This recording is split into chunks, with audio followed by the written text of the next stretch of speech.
every time I get up here to talk. Every time. Good morning. Good morning. Thank you. I want to introduce myself to my friends up top and maybe some of my newer friends down here who don't know me. My name is Mr. Allen. I'm the Dean of Community Justice and Belonging, and I am really excited to spend some time talking to you today. To all my returning friends that are closer to the front now than the last time that you saw me, welcome up front. Happy to see you, right? For all of you guys up top and kind of in the back, don't worry, one day you'll get up here too, I promise, right? I promise you'll get here, right? A couple of other quick things first. I want to spend 15 seconds to thank Mr. Padgett, who helped me kind of craft this conversation that we're going to talk about today. And then I want to thank you all. I want to thank you for being a part of this conversation, for being intentional, for thinking about this. Let's get started. Creating a culture of belonging at Taft, building a community where everyone can be themselves. Morning meeting. Sometimes morning meetings are like just another thing on the schedule. I have to do this because I get it, I do. But this time, for this morning meeting, I just need you to just think a little bit about some of the things that we're going to talk about today. And I'm not going to ask you to share it with me. It's not going to be a test, right? You don't have to write an ICPA, none of those things. But you just got to kind of interrogate it in your own soul. We're going to talk about what is a community. We're going to talk about what belonging actually is.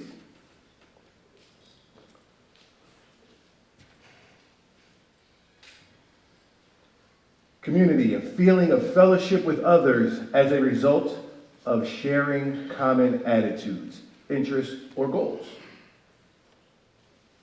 If you are a member of a team, you have a shared interest, shared goal, win, beat Hotchkiss, I don't know, win New England, I don't know, something, right? Whatever your team goal is. Joint ownership or liability, right? If you are in the dorm, right, and the kitchen's a mess, everybody in the dorm has the responsibility of keeping it clean. It's not just one singular person. For all my science friends, a group of interdependent organisms or different species growing or living together in a specific habitat. Interdependent, growing, living together.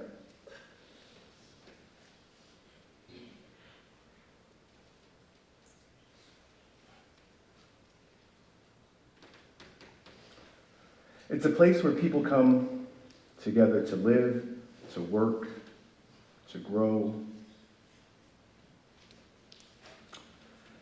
It's the physical structure of this place. Right? We think that Taft is so special because of the people, right? Because of the adults, because of all of you. But then there's some other things, some uniquely Taft things. Our campus doesn't look like Hotchkiss. Our campus doesn't look like Choate or Andover or Exeter. And when you come on tours, when you're a tour guide, that might be one of the things that you talk about. Or if you visited some of those other places, you're like, oh, this is really big. Or, oh, this feels right.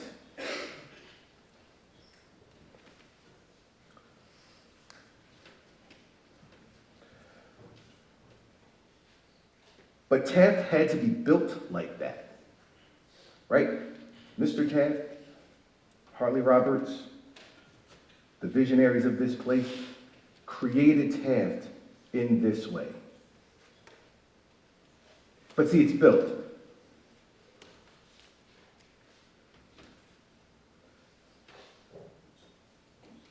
It's not given to any of us, right? This community, you've worked hard to get here, all of you. Every single one of you. Somebody in the admissions process believed in your ability to be here, to be part of this place. I've been up here, I've been pretty fortunate to be able to say things like 1,800 applicants and 180 or 160 or 140 or whatever the number is of new students come in, so you belong here, right? And math isn't one of the things that I do well, right? But I know that if you made it over somebody else, then you're supposed to be here. Like I know those are like facts. That's not like me trying to make you feel good about yourself. Those are just the facts. But see, once you're here, once you're a part of the community, the belonging part and the building part takes everybody. Like somebody believed in you enough, maybe parents, grandparents, aunts, uncles, someone sent you on the other side of the world to come to this place. Because they believe in this place. They believe in you. Right? They don't know Mr. Allen from a can of paint. They're like, but this school is right for you. And so it's your job, just like it is everybody else's job, to continue to build this community. It's your job too. Right? It's not just mine just because it's in my title.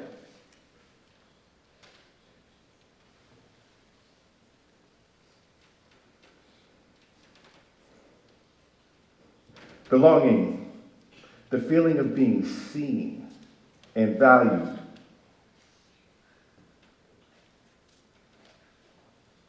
When you feel like you belong, you feel safe to be your authentic self. So I want to, just by a show of hands, has anybody in here at any point in their life, doesn't have to be 10, at any point in your life, have you had some conversations with some friends and you just said the dumb thing? You just acted a really, really dumb way. If you did that, raise your hand at any point. Don't be shy. Oh, come on, stop. Don't be shy. Like a lot of hands. No, wave up high. Come on. Yeah, there we go. Some of you guys, I know, it's not cool to raise your hand. I get it. I got it. But see, the funny part about that is when you are in that space with those friends, you can drop the pizza on the floor and everybody laugh at you, right? Because you know you belong with that group of people. You can be like Mr. Allen, who's one of his really, really good friends is a Dallas Cowboys fan. And without fail, every weekend, I send him really funny memes about how bad the Dallas Cowboys are. But he knows that he belongs in my circle because we've spent so much time together. Because we've been through so many ups and downs and battles, and we've been vulnerable. And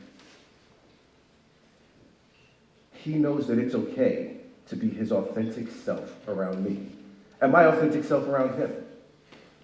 So when I have a really bad day and Daniel's super mean to me, just kidding, Daniel, you're never mean to me. I can call my buddy up and be like, you will not believe it.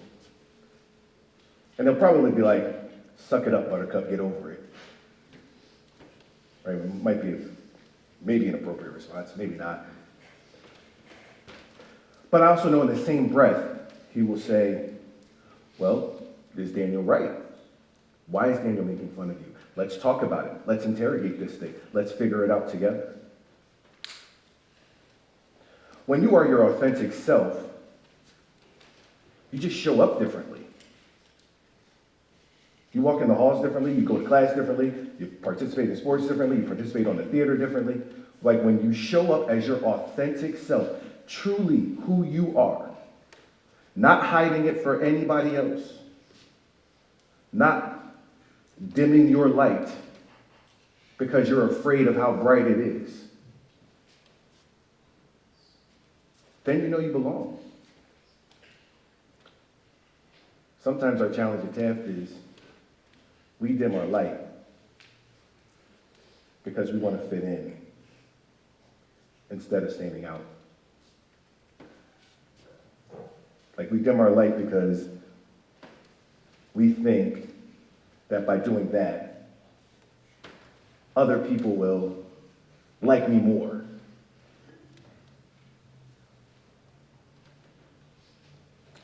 And the truth is, if you dim your light, then nobody gets to see how bright you are. And then it makes feeling like you belong that much harder.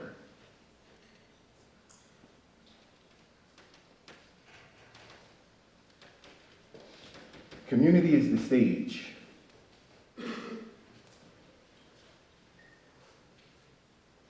But belonging is feeling that you are welcome to perform.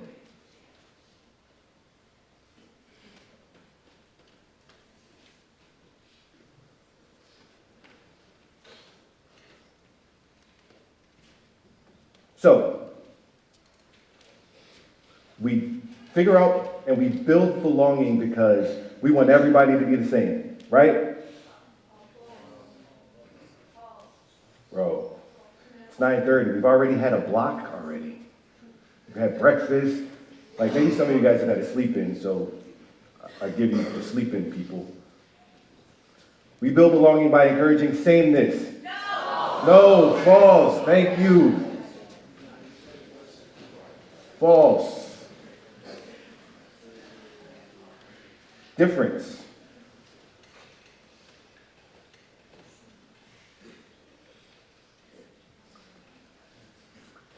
It's not the barrier, right? Difference isn't something that prevents us from. But it's the bridge.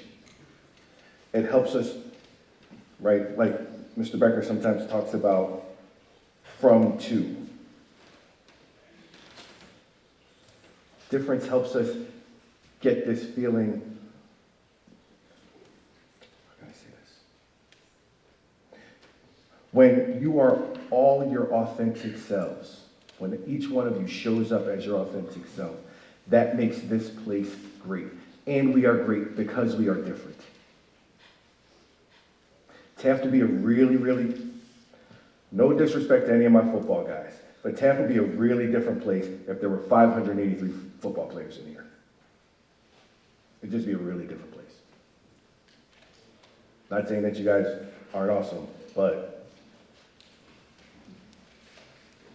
TAF would be a really different place if we didn't have 50 countries represented.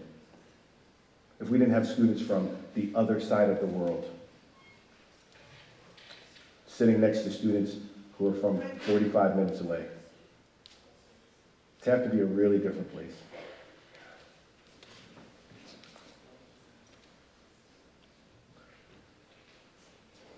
Our differences in background, experience, and perspective are what make TAF unique and awesome.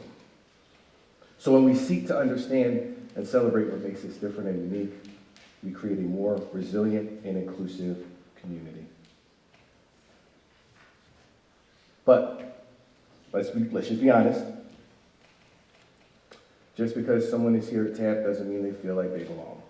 So if you have no judgment, no shame, if there has ever been a moment in your TAF life where you felt like you didn't belong, if you are brave enough, would you raise your hand?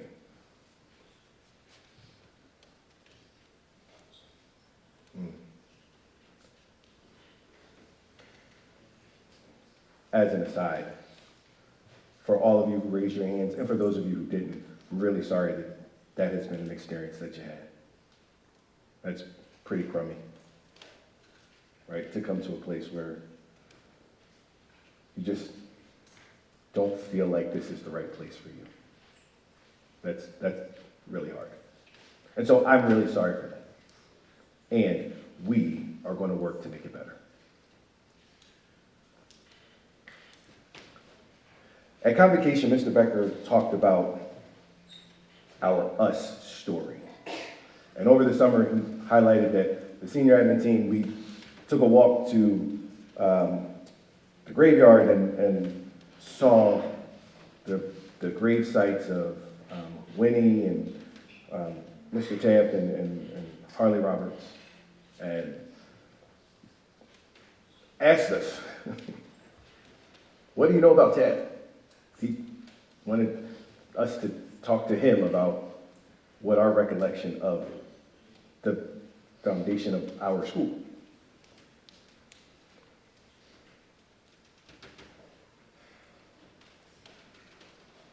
These are just some images of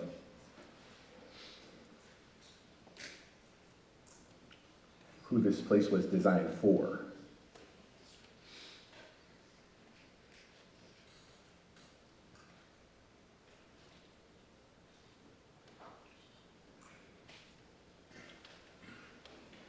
But this is who we are now.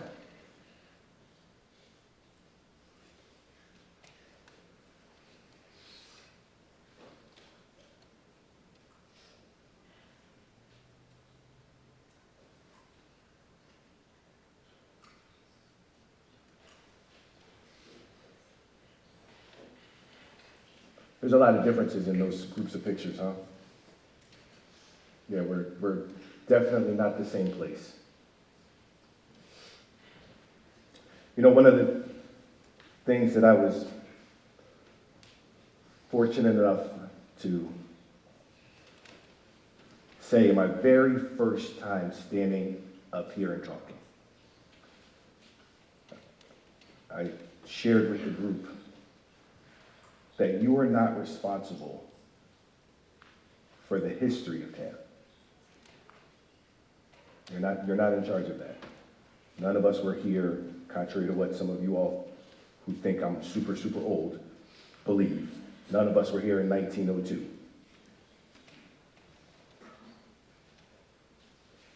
So you're not in charge of that part of TAB. But you are in charge of what it looks like moving forward. That is your charge. You are responsible for that. You can't help in 1935 the way that the school looked and operated. But you can help how it looks and operates in 2025. But it requires thought and time and energy and care and intentionality and all of the things that you hear all of the time from, I get it, from a lot of adults, a lot of people kind of talking at you.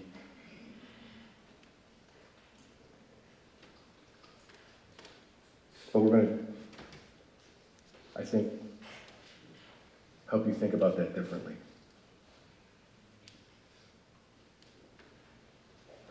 Because the safety of belonging is a prerequisite for growth, right? You can't grow without feeling safe.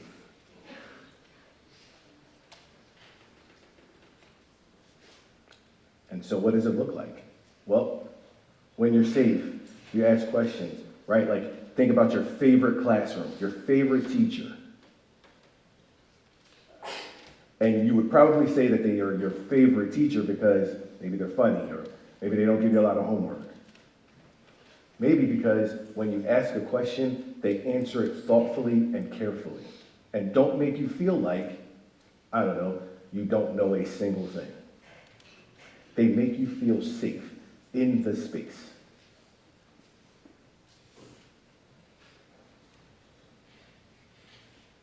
And then when you're feeling safe, you take the risk. You do the thing. You write that ICPA on that really, really, really wild sentence because you're like, I think that I can do this because my teacher has already shown me that they believe in me that much.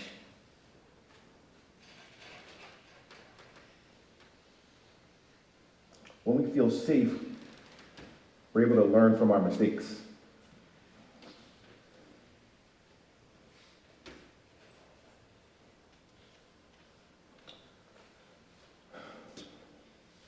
So, question. It has been a challenging, tumultuous time in the world. Maybe always. Feels like it's more pronounced right now right? Because of social media. It's everywhere. It's all you see all the time, regardless of whatever you believe. And you either are for something or you're against it. And then you want to align yourself with people who feel the same way that you do. I don't like. I like the Eagles, I don't like the Cowboys. So I want to spend more time talking to Eagles fans than Cowboys fans.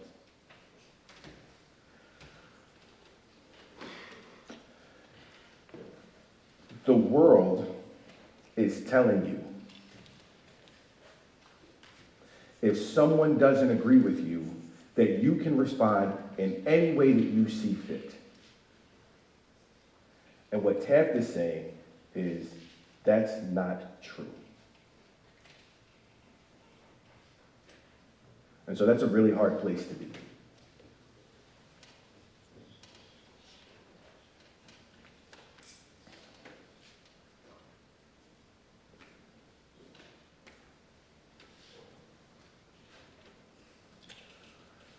Things that make the connection more difficult is making people feel physically unsafe,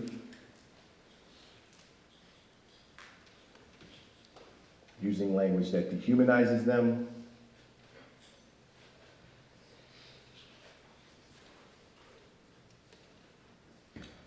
making assumptions based on stereotypes.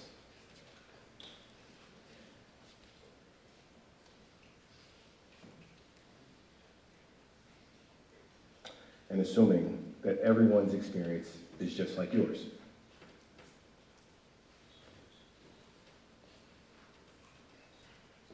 So this feeling of belonging, it's like handled with care, right? It's like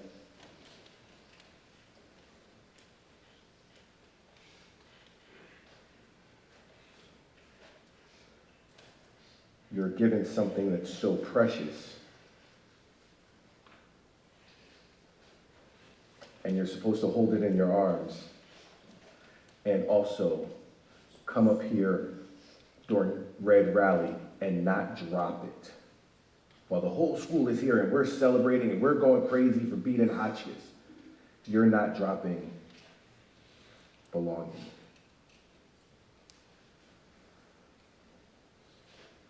But then sometimes we do drop it.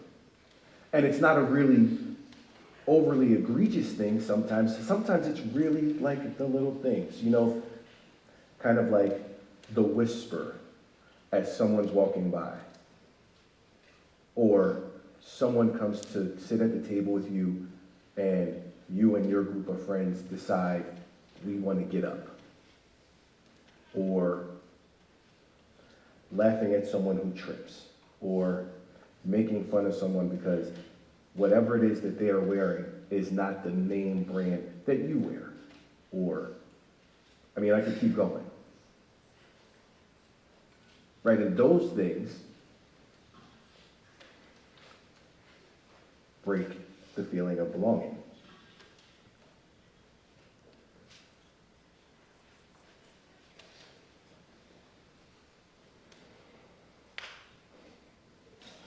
And so I want to be thoughtful. And I want us to think about where we go communally. Right, because we talked about this being everybody's work. We talked about how belonging is built. We talked about breaking it. We talked about who this place was for and who's here now. Now the question is, now what? You just sat here, listen to Mr. Allen talk, now what?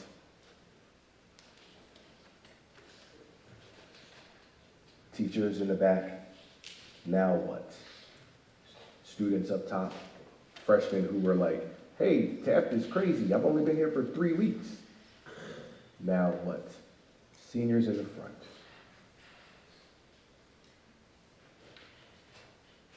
Now what?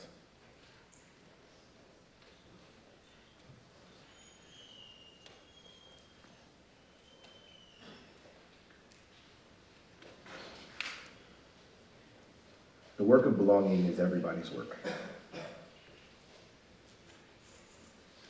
Not a singular person, not a singular group of people. Not only adults, not only students, not only Mr. Allen, not only the Board of Trustees. Everybody's work. If you are a person in this community, it is your job to do the work of building belonging, of building community.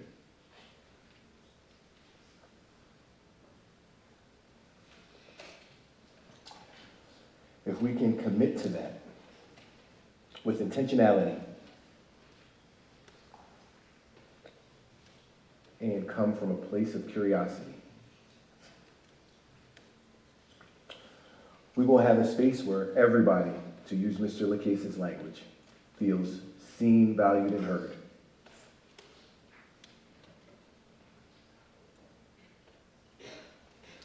And then we'll have a place where everybody belongs.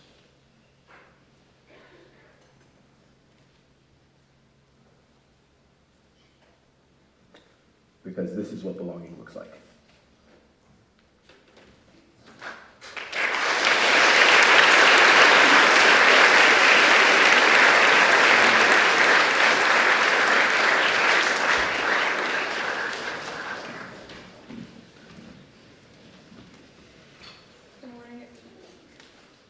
Good morning, everyone. I'm Allison. And I'm Ellie. And we're two of the school monitors for this year. And over the coming weeks, different pairs of school monitors are going to be coming up and sharing what community and belonging mean to them. So for us, since our lower mid-year, our last names, Boulette and Palmer, have kept us right next to each other. Whether it's seating charts, alphabetical lists, or sign-up sheets, we were always side by side. And because of that, on our very first day, we were assigned as the Bingham Buddies. At the time, it felt like nothing more than just a label, just two kids paired up by chance. We didn't get to choose each other, but that small random assignment ended up shaping the way we both found our footing here. And what could have been just a forgettable first day icebreaker actually grew into a real friendship. I remember sitting down nervously in orientation, not knowing if I'd fit in, and realizing that I at least had one person, Ellie, sitting next to me. It gave me something steady to hold on to in all of the newness of Taft. Over time, that connection became something much more consistent. And now, years later, we're still paired together, only in a different role. We've gone from the two awkward kids sitting next to each other on the first day to standing together in the back of Bingham, taking attendance and watching everyone else settle in. That's part of why we wanted to speak about inclusion today. It's often talked about like a big, abstract idea or mission statement. But when we look back at our own experience, it hasn't been about the big gestures at all. It's always shown up in the smaller, everyday moments. Think about that first chaotic week. Inclusion was someone remembering your name before you even remembered theirs, or noticing you hovering in the dining hall and pulling out a chair, or waving you over to a table instead of letting you stand awkwardly on the edge. Those little choices can completely change how someone feels. Exactly. It's those simple things that stick with you, not the speeches or big gestures. For us, being Bingham Buddies was one of those small but defining things. It could have been nothing more than an assignment, just someone to sit next to in assembly. But instead, we leaned into it, and that choice set the stage for a friendship that's lasted ever since. I can still picture us on our row in Bingham, realizing we're the only two people who weren't football players. Shout out Jonah and Jude, whoever you are. And kind of laughing about it. It gave us another reason to stick together, and it turned what we could have felt isolating into something we could share together. And that's the point. We didn't just end up friends because of where we were seated. Inclusion doesn't just happen automatically, like what Mr. Allen was talking about. Being placed next to someone is one thing, but actually choosing to connect with them, to keep showing up for them, is what makes the difference. For us, that meant making time for each other when it wasn't required. It meant supporting each other in things outside of our comfort zones. Like me showing up for Ellie's soccer games, even though I really didn't get what was going on the field at first. But showing up wasn't really about that. What mattered was about being there for her and showing her that I cared. And for me, it looked like weekend sleepovers and late night chemistry study sessions. Those things weren't huge on their own, but strung together, they build a rhythm of trust and support. That's why we believe that inclusion is less about one-time gestures and more about patterns. It's the consistency of remembering names, saving seats, or cheering someone on that makes a community actually feel welcoming. And when all of those little decisions add up, they create a culture that feels bigger than just us. That's when people start to feel like they belong, not just because of a single moment, but because of a steady thread of small ones. Our own story started something just as small as being paired alphabetically. That detail could have faded into nothing, but instead it grew into a friendship that's shaped how we've experienced this place. Which is why we think that inclusion doesn't have to be complicated. It starts small with ordinary choices, and it grows from there. So as you sit here today, think about the people around you, not just as names on a list or people you have to be placed next to, but as real opportunities to connect. Because you never really know. The person sitting to your left or your right might end up being someone much more than a classmate. They might become one of your closest friends. Thank you.